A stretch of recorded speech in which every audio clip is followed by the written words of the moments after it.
Barrie's new stormwater management fees aimed at protecting Lake Simcoe, addressing climate change, and being fair and equitable. Stormwater management in Barrie is very essential given the proximity to Lake Simcoe. Stormwater is mostly rainwater and melted snow that does not get soaked into the ground, mainly due to hard surfaces such as parking lots, roads, and driveways. If not managed properly, the stormwater can carry pollutants to the Lake Simcoe, cause flooding, or impact waterways that need stormwater. Barrie has a $1 billion stormwater infrastructure which is aging and needs an upgrade. The new stormwater management fees will shift the burden from residential units to non-residential units. Currently, residential units pay 75% of the fees while causing only 54% of the stormwater. It will also help the city identify non-residential units responsible for the problem and offer help to establish on-location stormwater management solutions. The council will vote on these changes in 2023 budget. Use the timestamps in the description to jump to the relevant part of the video.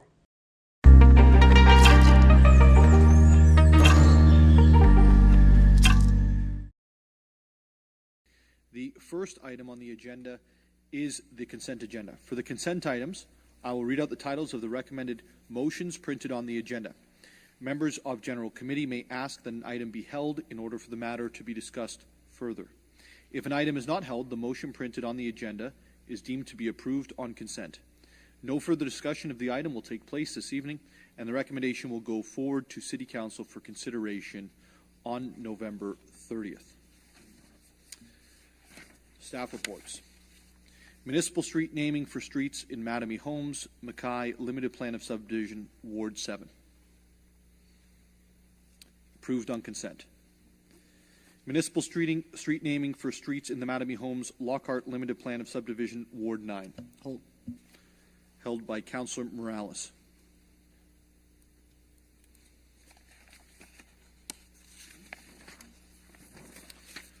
Request for temporary noise exemption at 37 Johnson Street, Barrie for foam and slocker, Ward 1.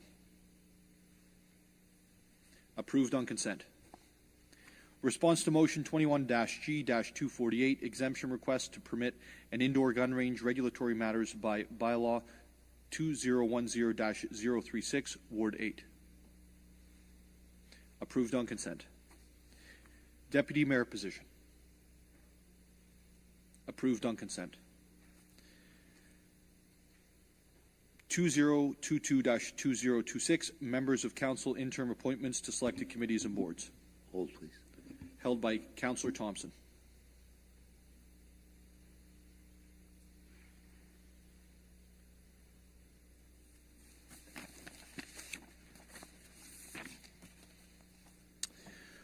As there are no public meetings, we will move to presentations by staff, officers, agents of the corporation. There is one presentation taking place this evening concerning the Stormwater Climate Action Fund.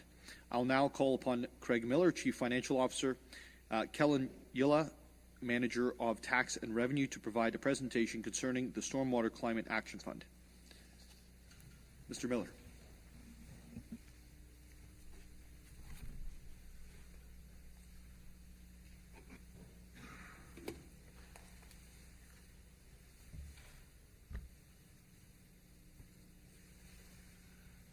Thank you, Mayor Nuttall, members of General Committee. On my part of the presentation will be very brief. I'm really here just to do an introduction, some introductions, and give some brief history as to why we're here tonight to talk about the Stormwater Climate Action Fund.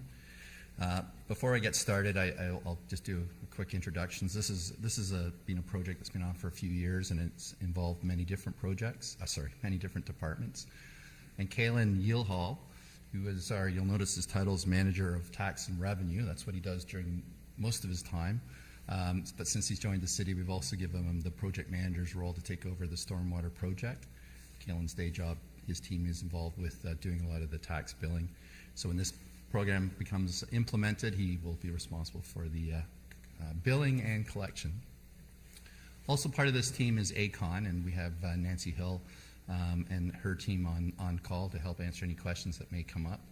We also have Tom Reeves from, I believe his title is Senior Manager Infrastructure Planning for Water, Wastewater, and Stormwater. So anything to do with water infrastructure, this is the guy, and his team. And when this program becomes fully operational, they'll be a big part of administering some of the credit programs related to ICI. And then, of course, other team members include communications, and we have folks from our SSI group that are working on the billing system to get it all set and running.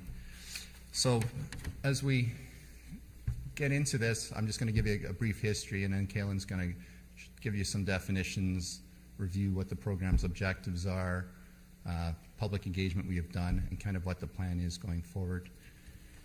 So if we way back in time, for those members of council that were here, they probably remember this date, November 25th, 2019.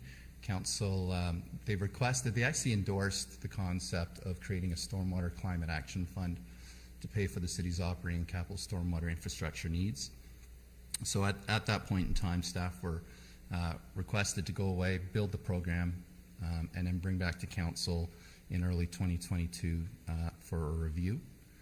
And during that time, in February 2021, the council approved the Stormwater Asset Management Plan as required per provincial regulations. And the Asset Management Plan did highlight some funding gaps.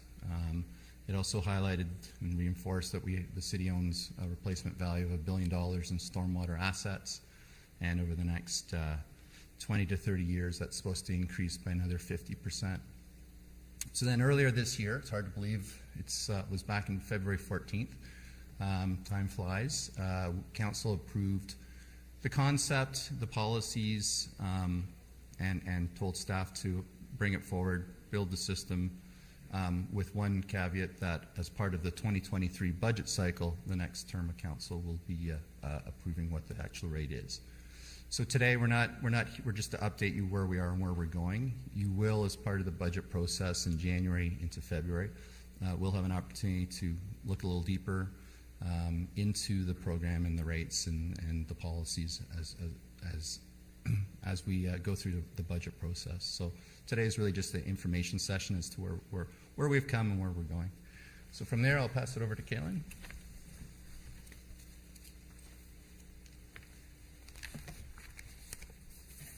Thank you, Craig.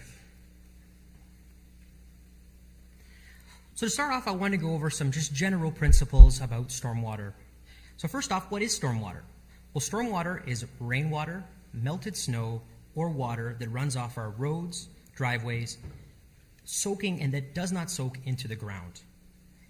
Another term that you're going to hear us say is impervious area.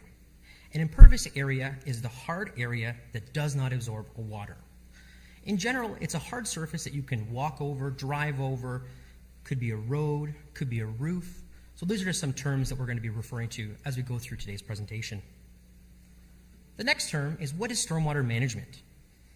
Basically, stormwater management is collecting and managing the flow of this stormwater. It's ensuring that the stormwater can be captured and moved out of areas in a safe way to ensure that no flooding is caused, doesn't cause any community safety concerns, or damages to property. But in doing so, it has to also make sure that it doesn't impact waterways, especially Lake Simcoe, because stormwater can sometimes lead pollutants into waterways and harming Lake Simcoe. Another item I want to go over are just some stormwater challenges in Barrie. And again, these are reflected in Barrie, but they're also shared by other municipalities throughout the province.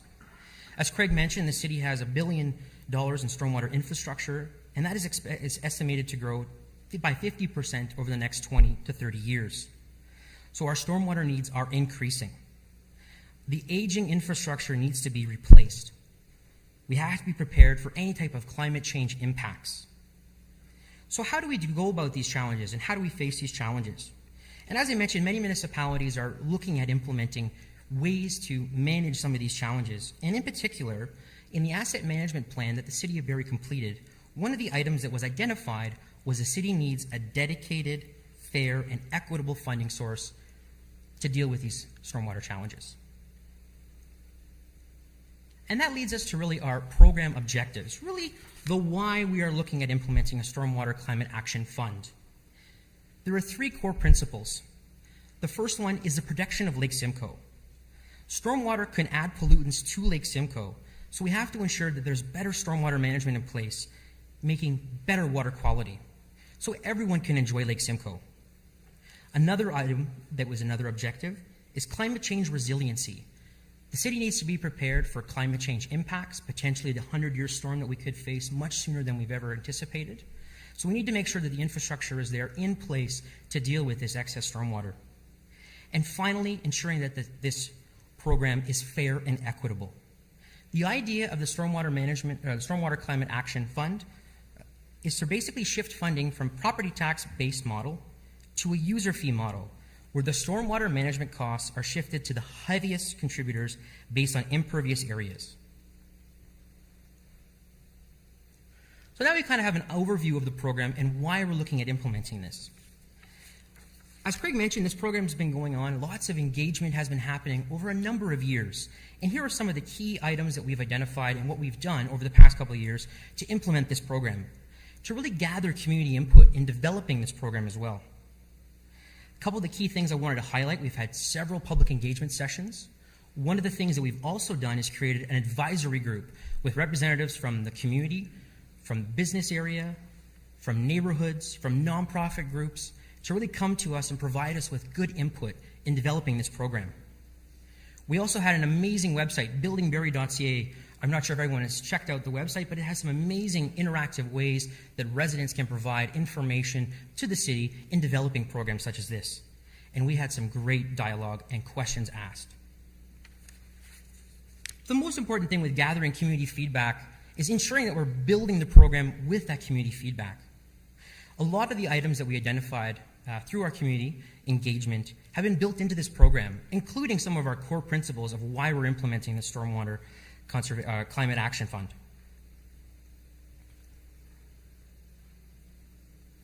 Now, getting into kind of the current funding model.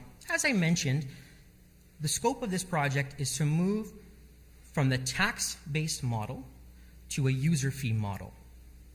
So looking at this diagram here, you can see under the current tax levy model, residential property owners are paying 75% of the cost of the current service levels for stormwater, while only contributing 54% of the total impervious areas within the city.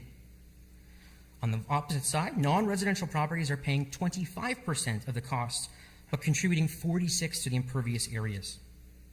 Under the user fee model that we are looking at proposing and implementing, properties will pay based on what they contribute, essentially what they use. Now, stormwater user fees is not a new concept in Ontario. Many municipalities, as you can see, have implemented a stormwater user fee or charge.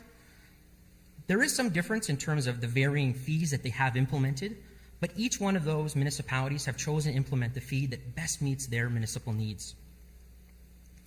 They can be different based on how they're implemented. Some could be a flat rate, some can be a tiered system, some have different budget requirements, and that really is why there's such a variance in different fees.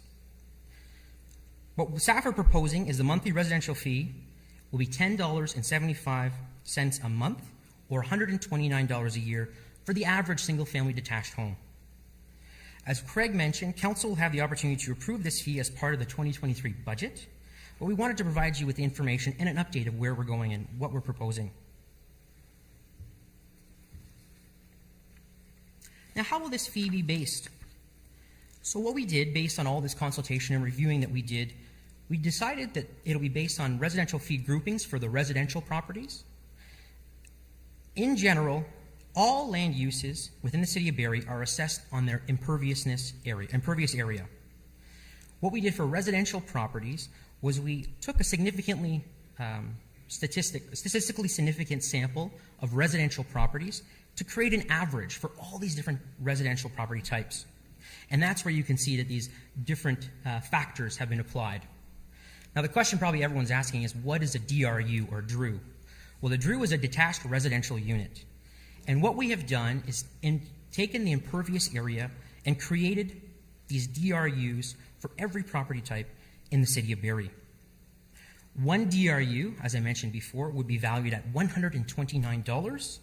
So by taking some of these different factors, you would apply the factor rate by the amount of units on the property times that $129. This next slide will illustrate it a little bit more for the different property types. This slide also illustrates our current model using the tax-based levy to the new stormwater user fee-based model. So for instance, the average detached residential home would pay under property tax $174 a year, but under this new system, they would pay $129 a year. So a difference of about $45. A duplex, condo, and apartment buildings are also displayed here. Looking at these, in general, on most residential properties will be paying less under this fee model. Now looking at the non-residential property side, we provided a couple examples here. And again, these are all for illustrative purposes. As mentioned, Council will have to approve the rate during the 2023 budget process. But these are just some ideas and some standard non-residential properties and what they could be seeing based on differences from their tax levy versus the new user fee. As you can see, it varies. Some properties are seeing a reduction, others are seeing an increase, because it comes down to the fact that they're contributing more runoff on some of these properties. Looking at ones like a parking lot or a vehicle dealership that are larger spaces of impervious area, they may be paying more than what they were paying under the current model.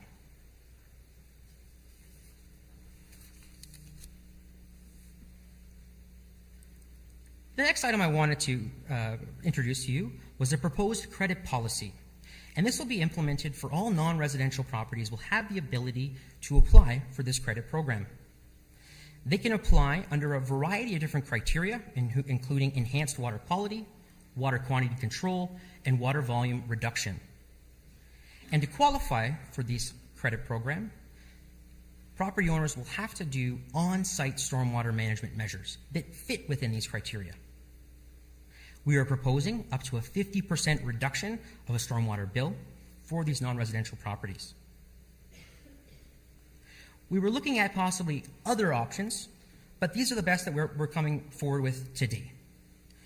There were questions potentially about residential credit programs, but at this time, looking at the policy, we decided that residential fees are too small to economically justify the construction of on-site stormwater features that would actually impact and have that impact that would qualify for a credit program. So we are not proposing a residential credit program at this time.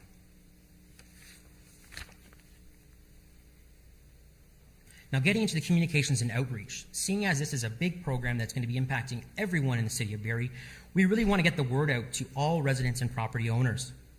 We're going to be using a variety of different communication channels, and we wanted to come today to provide you with this information as we're planning to do our first mail out to property owners next month.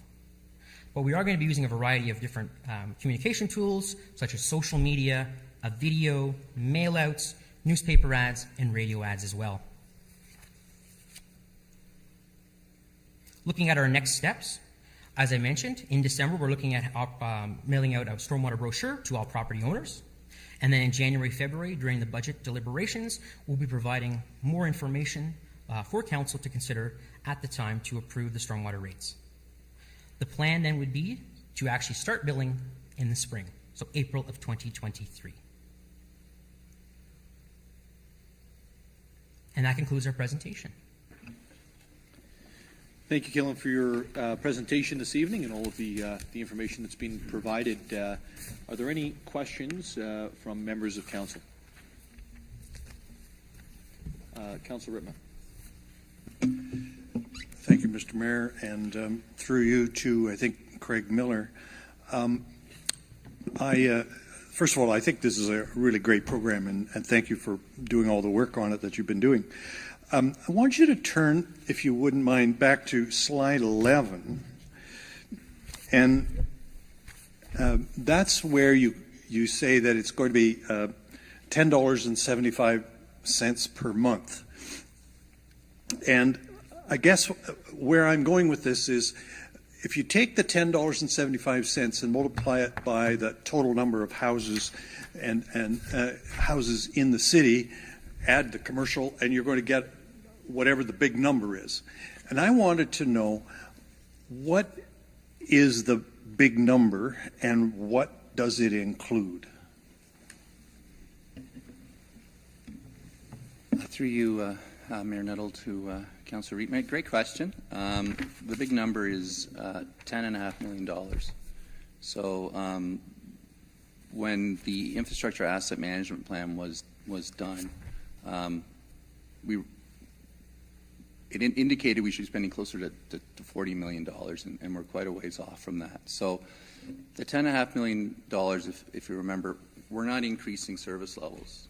This is currently what we collect on the property tax bill. So at this point in time, it's shifting of the costs from the tax bill to a user pay system, but it's the equivalent amount of as to what we've been collecting. I think it's about approximately $500,000 more than what we had in the 2022 budget, but the number's $10.5 million, and that's what's all the impervious areas, and that's coming up with the rate on the residential side and the commercial side.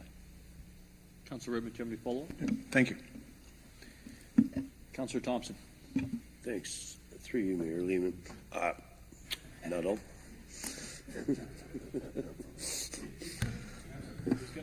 Yeah. To Mr. Miller, on slide 11, it's the residential. Do you have the commercial or non-residential for those same 16 municipalities? Through you, Mayor Nettle, to Council. I guess still Councillor Thompson. Sorry, I'm still trying to get it all straight. We can certainly provide that information to you. It is based on, like, the ICI is based on actual physical, like, measurements, but we can certainly provide that when we do you will be getting a report as part of the budget, which we can bring in those comparables as well. Yeah, I have a few more questions, but you know what? I'll take it up and I'll send them by email because I know this is just more for information. But yeah, that was one of them, like, on how we're going to measure all properties of surfaces, and like, are we going to do individual measurements per property? So through you, Mayor Nuttall. So for the residential, so it would be too administrative to do every property. So for the residential side, as Kalen was explaining, it's an average that we've come up with. The concept being that every 5 years we have different forms of buildings that are being built, but the idea is every 5 years we review what that average looks like with council. For the ICI properties, they would be measured. They are measured as to what their impervious areas are, and again, they are physically measured. There will be a process where, if there's a dispute, where property owners could raise the issue and identify that, hey, you got it wrong, and there's a process to deal with that. And then similarly on the ICI side, that's where the credit program comes in, and Tom's group will be playing a big part of that role to kind of assess, what have you done on your property, what are you doing on your property, and what's available. But ICI will be measured. And the report will have an administrative cost, or will that be endured, like the cost be endured by the owner of the property for the measurement? I'm going to take a stab at answering that first. So there won't be a cost. Like, we have ICI, we have data that we'll use to do the measurement side of it. I believe, I don't know if you want to, if maybe I'll defer to Tom, kind of what the credit process would look like. Yeah, so the measurements of the property originally is done. That's some of the work that AECOM's been doing for us, using aerial photography to measure all the impervious areas in the city as a starting point, and then new properties that come online, we'll be trying to use approval drawings as part of work done through site plan to determine the areas, and then through the credit program, we'll be relying on the property owner will show us that they have an on-site stormwater management pond, or they have infiltration, or they have a rain garden that and what area it treats, and it provides some of the engineering calculations to support. and then the city will kind of review and accept that and then adjust the rate accordingly. And will we be able to change some of our planning practices? Like, you state like a square footage of a building, then you tell we need this much parking for commercial and stuff. So we actually determine how much pavement you have, and then we're going to bill you on it. So are we going to change those policies where if, you know, a large factory that's very automated and robotic and needs 5 parking spots, are we going to allow them to construct that so they don't contribute to the stormwater problem?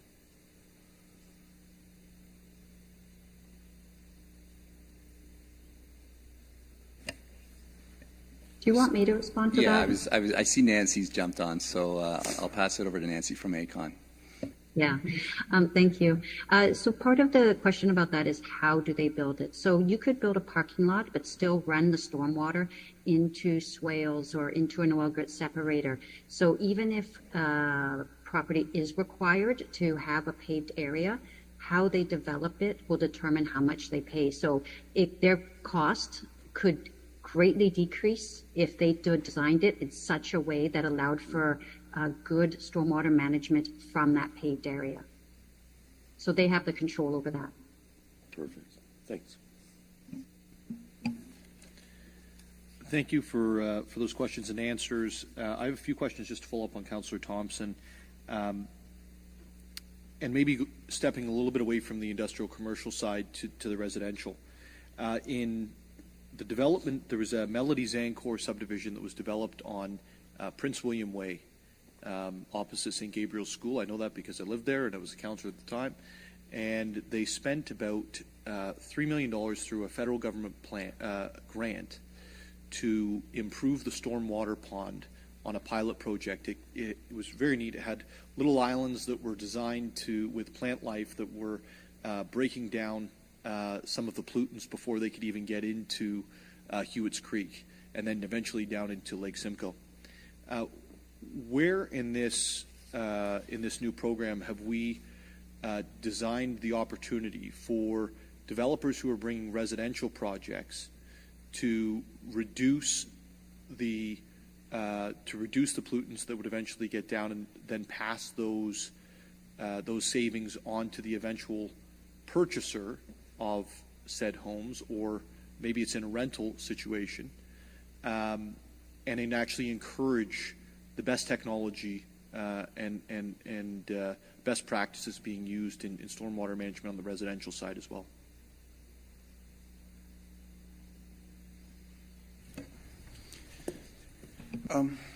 So thanks, Mariano, for the question. So new properties being developed obviously are built to kind of in a lot of cases, you know, in the Lake Simcoe area in particular, are built to kind of the best standards in terms of implementing stormwater management. So we're hopeful that you know, the new properties that come online are doing the best possible job for getting those quality and quantity controls in place. You know, part of that is what's going through, you know, the approval process and what we've learned over the years about how to do good stormwater management. Opportunities for, you know, retrofitting existing and sort of going above and beyond that, I think would probably, it would be hard to capture in this program.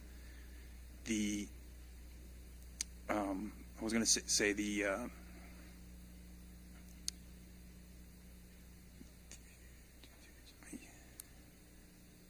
yeah, so, sorry, I really lost my train of thought there, apologize. The,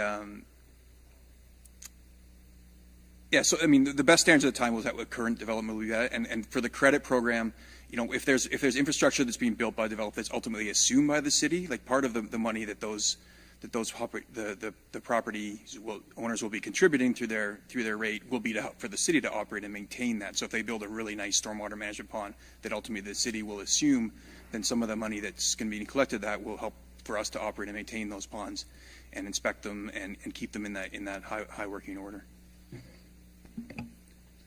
Okay, and to then take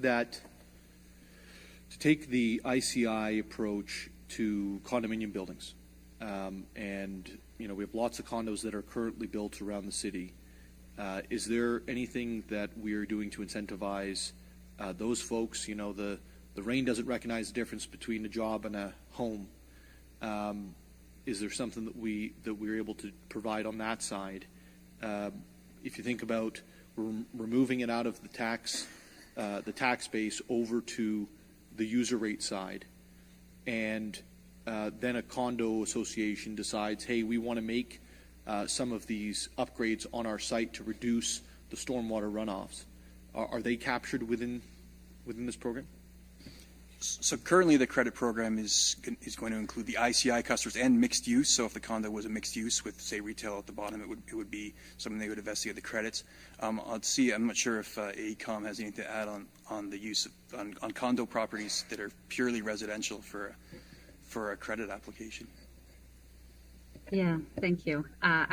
So the big benefit to this program is that it recognizes the average imperviousness for different residential types. So because condos are a denser form of development and have a smaller footprint for the number of dwelling units, they actually pay significantly less than a large single family home. So right away, just by building a condo, those condo owners will save money because they've got a denser form and a smaller footprint. So some of them could potentially receive a 50% discount just on that alone. If it is a mixed use, so commercial on the bottom and residential up top, they do have opportunities to also access the credit program over and above that. Okay, thank you so much. That is the end of my questions. Are there any other questions before we see Councillor Thompson? Councillor Morales? Thank you, Mayor Nettle. I'm not trying to speak after you had it before. You just so through you, Mayor Nettle, to staff, kind of building on from Councillor Thompson's excellent question and the staff answer we just heard. Are we expecting staff to come back to Planning Committee Council and recommend any proposed or tier pricing to encourage that mixed-use development that you were talking about? That is, I wrote down your words, they were much clearer than the ones I would have used, denser development that has significantly less footprint per unit. Because I looked at the PowerPoint, and of course it refreshed on me, but there was that section where shopping center, they're actually experiencing savings. From my personal perspective,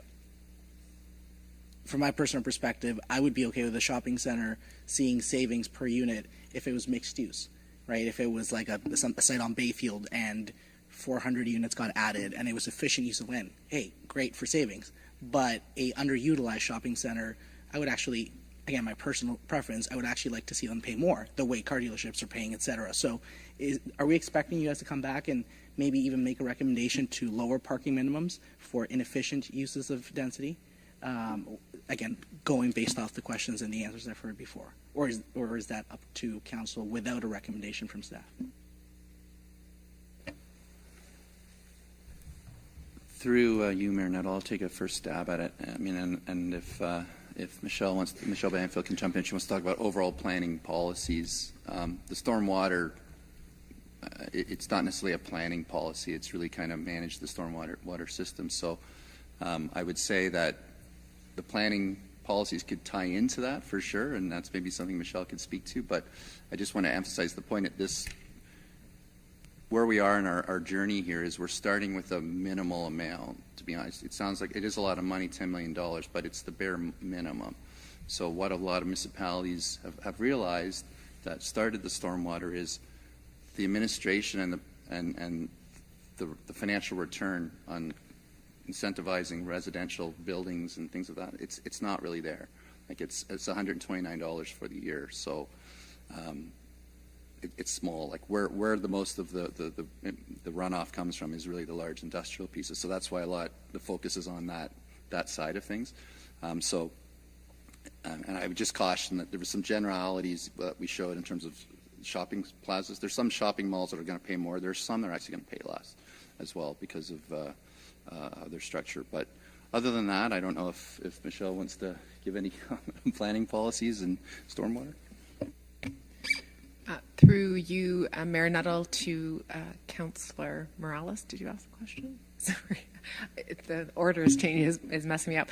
Absolutely. I mean, mixed-use policies are not new to planning staff for sure, and aren't new to council. We're always promoting the mix of uses for all sorts of reasons, and if it adds into stormwater management as well, then all the better. Through you, Mayor Nettle, could we expect your department, I guess, to provide, obviously you can't say yes right now, but there's an opportunity maybe for planning staff to recommend into that slide 13 where it breaks it down, and 14 to get a little bit more specific, so those efficient, good mixed-use redevelopment sites that are right now just underutilized commercial have a bigger incentive to essentially have lower fees. Like, could we expect planning department to come back and say, we recommend that any mixed use above 200 units on existing commercial be at this rate? Would it get into that minute detail or not really?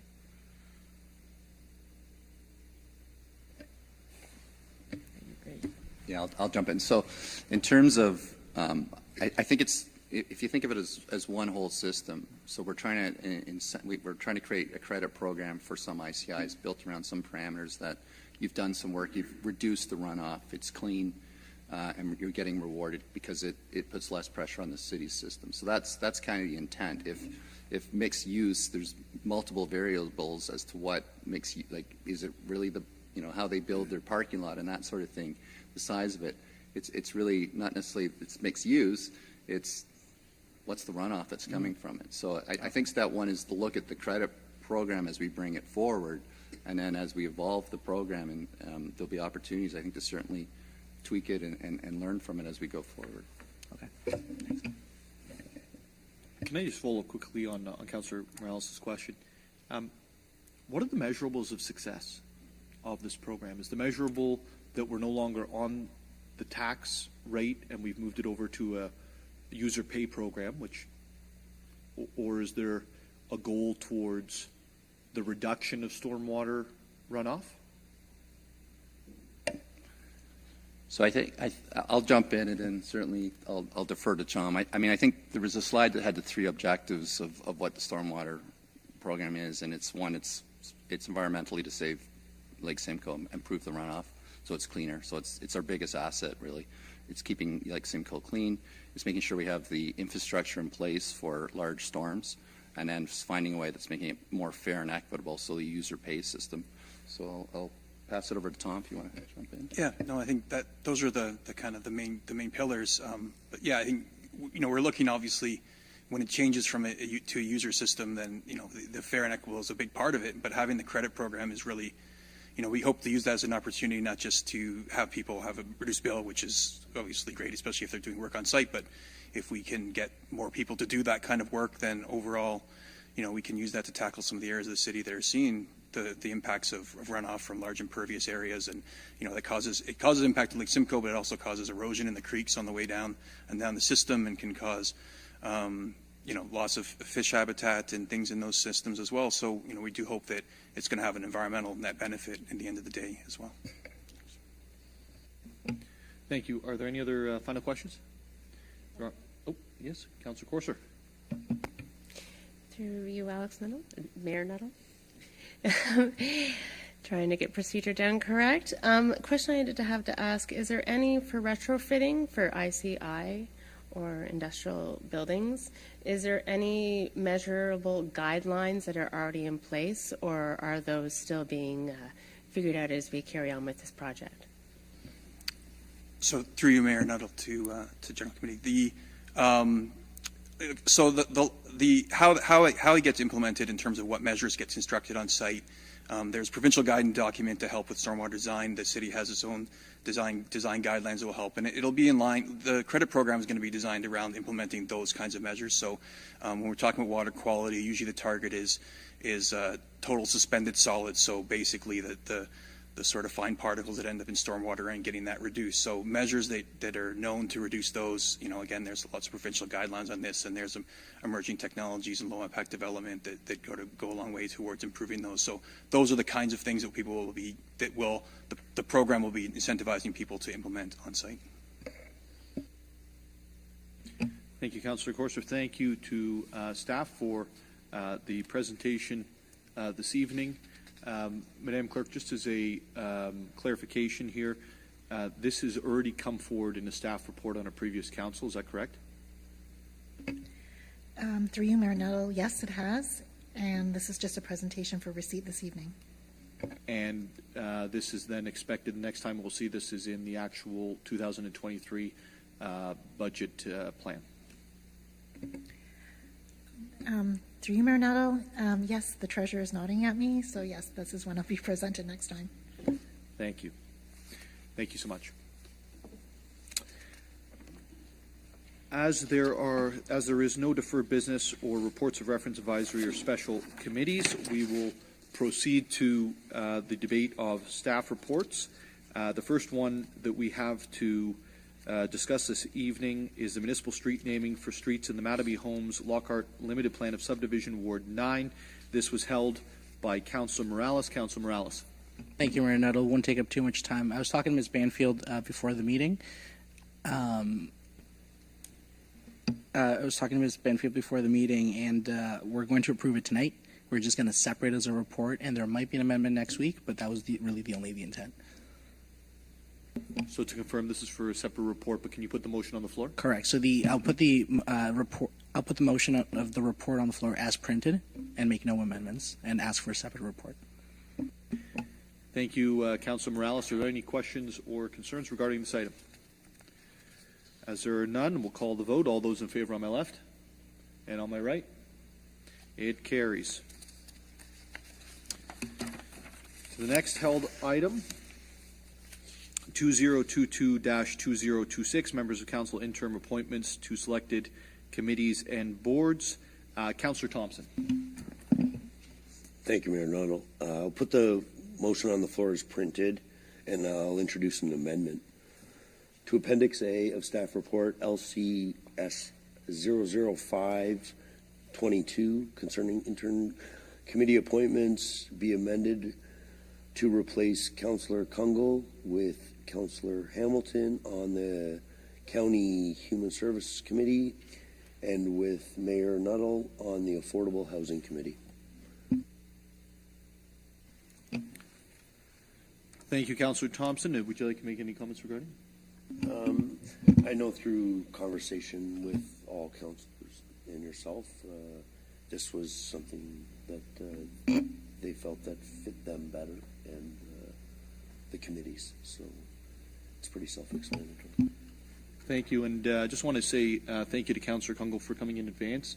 I know we talked about it earlier when we were going through some of the orientation, but it certainly helps when everyone is providing the information in advance and communicating, so thank you for doing that.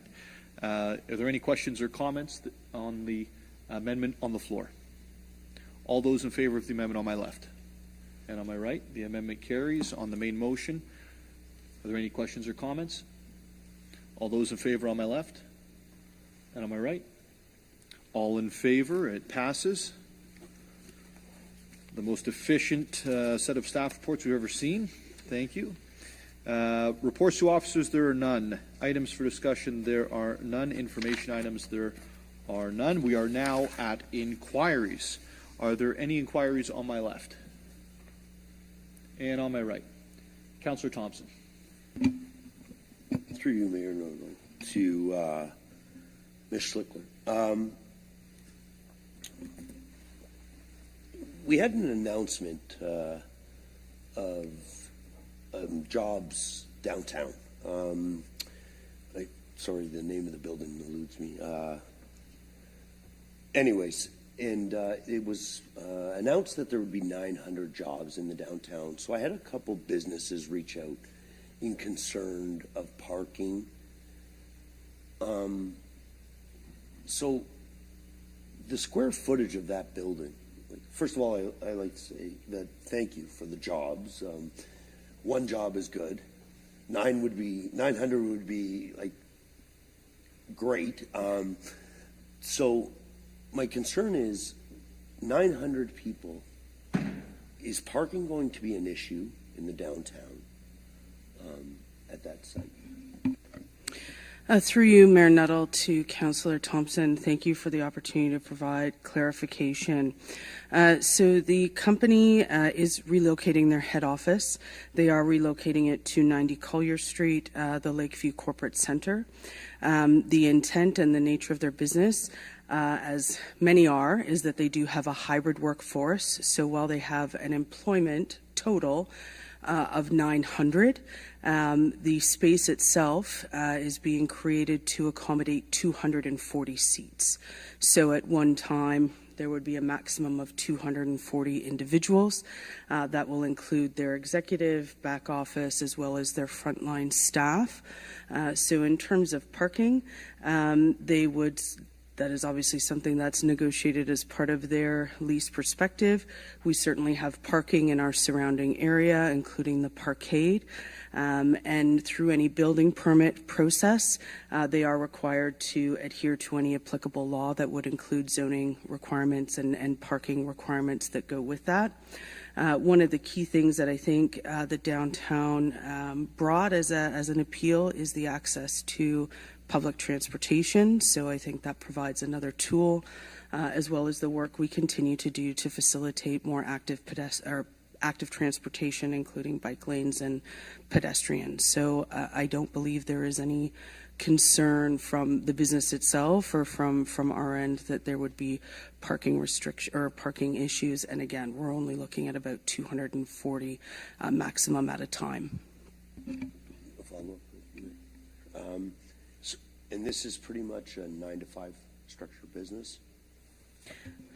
Through you, Mayor Nuttall, to Councillor Thompson, as I understand it, yes. There may be some other shift pieces, but predominantly it would be at daytime hours.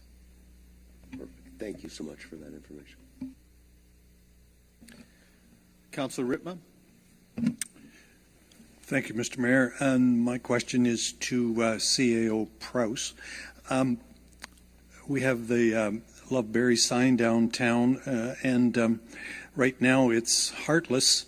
Can you tell us a bit about the cost to repair this sign and who's paying for it? Through Mayor Nuttall to Councillor Rittma, I don't think at this point staff have the exact costing on the sign itself, but as members of council are probably aware, the heart had to be sent out to be repaired.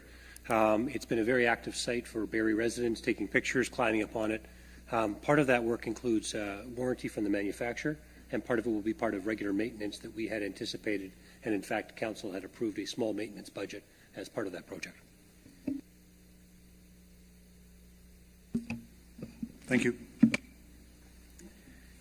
Is it too soon to say my achy breaky heart? Quit playing games with my heart? Yes, there we go. Councillor Harvey. Thank you, Mayor Nuttall. Actually, it's a follow-up to Councillor, or I guess now Deputy Mayor. Well, I guess it's not till next week. Councillor Thompson's question. I know it's 240 jobs, or at least positions in that building. Do we anticipate that that's going? What is the estimated number of new jobs to Barrie, or are we going to see a lot of the workforce from the Newmarket location relocating to this location because we're only 40 minutes up the highway? Through you, Mayor Nuttall, to Councillor Harvey, I can't speak directly for the company, but what I can say is certainly they already have, as part of their work, there are some, they already employ some already in the Barrie area. They have indicated that as part of their business model, there will be hiring, but I do not have a specific net number of jobs that I could provide at this time. Great, thank you. Obviously, it's a good news story no matter which way you look at it. I was just kind of curious what we're anticipating coming in the way of new jobs. So thank you. Thank you, Councillor Harvey. Obviously, any investment in our downtown is welcome. And as we all know, we are open for business, and 240 new desks in downtown is fantastic to see. With inquiries, I believe all inquiries have been asked. We'll now move on to announcements. Members of council, Councillor Kungle. Thank you, Mayor Nuttall. I do have one announcement, and for those at home and in chambers this evening, you will notice that members of council are wearing purple scarves or purple ties, and that is to identify November as Women's Abuse Awareness Prevention Month in Ontario. And we welcome the public to join members of council and the Barrie Women and Children Shelter this Friday, the 25th at noon in the courtyard by the flagpoles as we raise a flag. And Friday commemorates the beginning of 16 days of activism, so that will run from November 25th to December the 10th. In addition, I would like to thank the Barrie Women and Children Shelter and your allies for the work that you do to educate, inform, and create action related to ending gender-based violence. For anyone that yourselves or anyone you know that could use supports, please reach out to the Barrie Women and Children Shelter. And they do have a 24-hour crisis line, which is 705-728-2544. Thank you, Councillor Kungle, for that very important announcement. Are there any other announcements around the table? As there's no other announcements, I will proceed with the ones that are in front of me here tonight. The City of Barrie has launched the new Barrie.ca website on September 29th and has been awarded the Gold Marcom Award in the website redesign category. Marcom Awards recognize the outstanding achievements in marketing, communications, materials, and programs and are judged by industry professionals. Marcom is one of the oldest, largest, and most respected creative competitions in the world, which is incredible news. So thank you to staff for all of the work that's been put into that. The city has launched a new online booking service for specialized transit. Clients can book and manage their trips online as well as view their upcoming trips in real time. Specialized Transit is a door-to-door shared ride accessible public transit service intended for persons unable to use Barrie Transit's conventional accessible fixed route system due to a disability. For more information, please visit barrie.ca/specialized transit. Barrie Transit offers a free app to make the transit experience more accessible for people with cognitive special needs. The Magnus Cards app features digital guides to support travelers for easier mobility throughout Barrie. Download the free app today on your Apple App Store or on your Good Play for Android. The Barrie Arts Awards were held on November 22nd at the McLaren Arts Centre. These awards are an opportunity to show appreciation for talented individuals and generous supporters of the arts in our community. For a list of awards and winners, visit barrie.ca/arts awards. I'm pleased to announce that Tanisha Turnant has been selected as Barrie's new Poet Laureate for the 2022 to 2026 term.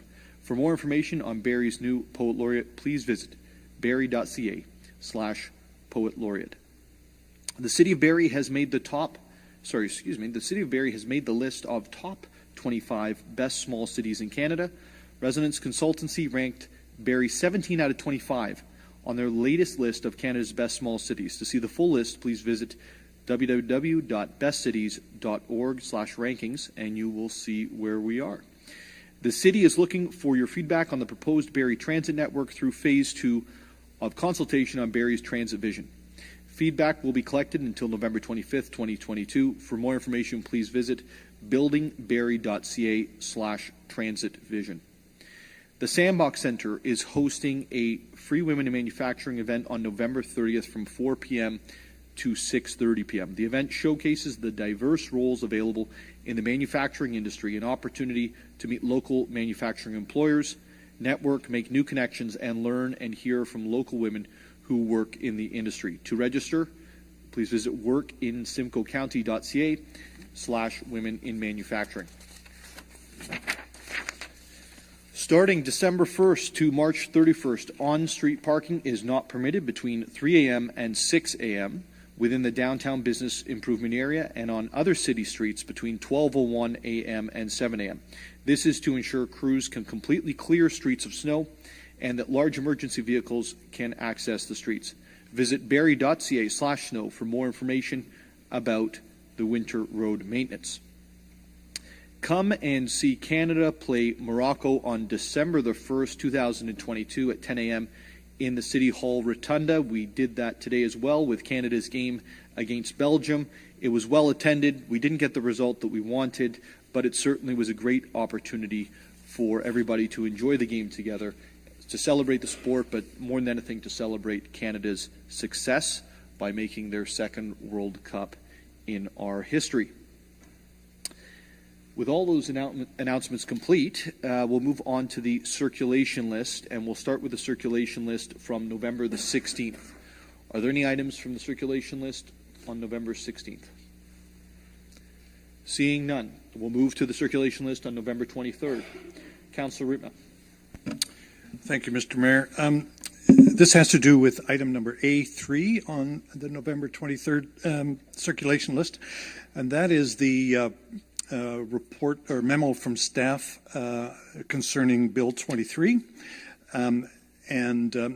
I would like to refer that memo back to staff, and my motion is that the memorandum from J. Roberts, Manager of Strategic Initiatives, Policy and Analysis, dated November 23, 2022, regarding an overview of policy and legislative changes introduced October 25th, 2022 from the circulation list dated November 23, 2022, be referred back to staff for further information concerning an update on Bill 123 policy and legislative changes, the impacts on the tax base, and the changes due to the Conservation Authorities Act and the changes proposed to the Heritage Act. And just a couple of comments on that. Oh, no, it's a referral. Yes, sorry. Councillor Rittman is governing himself here. That's great.